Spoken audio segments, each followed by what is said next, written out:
Doctor प्यारो ख़ान फुलपोटो साहब, सिंध जो अॼुकल्ह घर घर घिटी घिटी चौक चौराहो मुल्क ग्राउंड ऐं हर कुंड कुंड जेका आहे न पासो हर पासे ते सिंध जी जेका सकाफ़त आहे उन जो तज़किरो थिए थो। सिंध जे दरियाहनि जो, सिंध जे जबलनि जो, अजरक जो, टोपीअ जो, सिंध जे तहज़ीबुनि जो ज़िक्र थिए थो। सिंध सॼी सिंगारी पई आहे। त मां तव्हां खां अर्ज़ु इहो पियो करणु चाहियो, मालूम इहो पियो करणु चाहियो त सिंध जा माण्हू सकाफ़ती ॾियारो साईं छो मल्हाईंदा आहिनि? माण्हू उहे सिंध सां मुहबत करण वारा माण्हू आहिनि, जेके सिंध सां ऐं सिंध में रहण वारनि सां मुहबत कनि था। हीअ जेका सकाफ़ती ॾींहुं आहे उहो असांजे लाइ ईद जो ॾींहुं आहे, ख़ुशियुनि जो ॾींहुं आहे ऐं असां भरपूर नमूने मल्हाईंदा आहियूं अवाम सां गॾिजी। ऐं हीअ जेका अजरक टोपी आहे इहा असांजो शान आहे, असांजो मान आहे। असां इहो दुनिया खे मैसेज ॾींदा आहियूं त असां अॼु बि पंहिंजी सकाफ़त सां पंहिंजे अवाम सां गॾु बीठा आहियूं।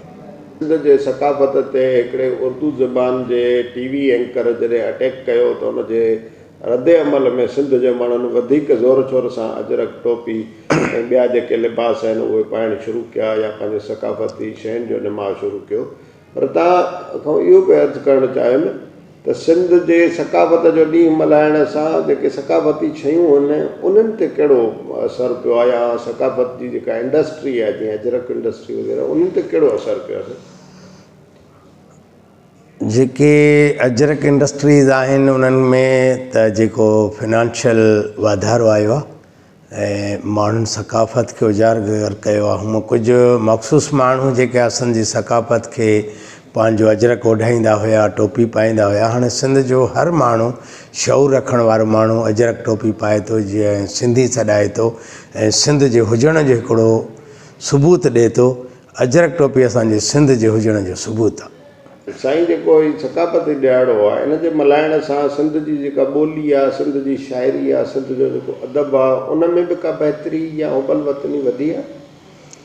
जॾहिं बि अव्हां ॾिसंदा आहियो त सकाफ़ती ॾींहुं जॾहिं साल में मल्हाया वेंदा आहिनि त सभई सिंधी माण्हू पंहिंजे वसार समूरियूं सकाफ़तूं खणी मैदान ते अची वेंदा आहिनि। पोइ उहे सिंध जा शाइर हुजनि, उहे सिंध जा अदीब हुजनि, उहे अजरक टोपीअ वारा हुजनि, उहे असांजे सिंध जे कुहाड़ीअ वारा हुजनि, उहे समूरा माण्हू अची मैदान ते बीहंदा आहिनि त असां सिंधी आहियूं ऐं सिंध सां मुहबत करण वारा आहियूं। जो सकाफ़ती ॾींहुं मल्हाइजी रहियो आहे उन हवाले सां तव्हां, तव्हांजे ॿचड़नि या तव्हांजे दोस्तनि या तव्हांजो जेको सर्किल आहे उन कहिड़े क़िस्म जूं तयारियूं कयूं आहिनि?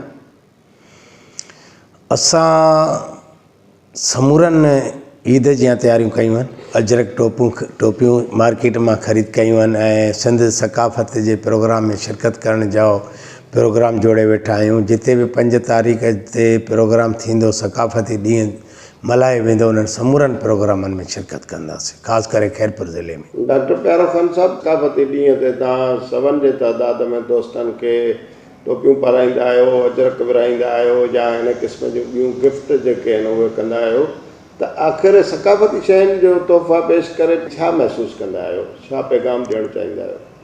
उन्हनि माण्हुनि खे सिंध जो मैसेज ॾींदा आहियूं त तव्हां अजरक टोपी खां वांदा न रहो। सिंध जी सकाफ़त में असांजा 2 हथ मज़बूत हुजणु खपनि। अजरक टोपियूं ॾियण जो हिकिड़ो सकाफ़त खे उजागर करणु आहे, ज़िंदह करणु आहे ऐं असां उन्हनि माण्हुनि जे दिलि में हिकिड़ो सकाफ़ती मुहबत पैदा कंदा आहियूं।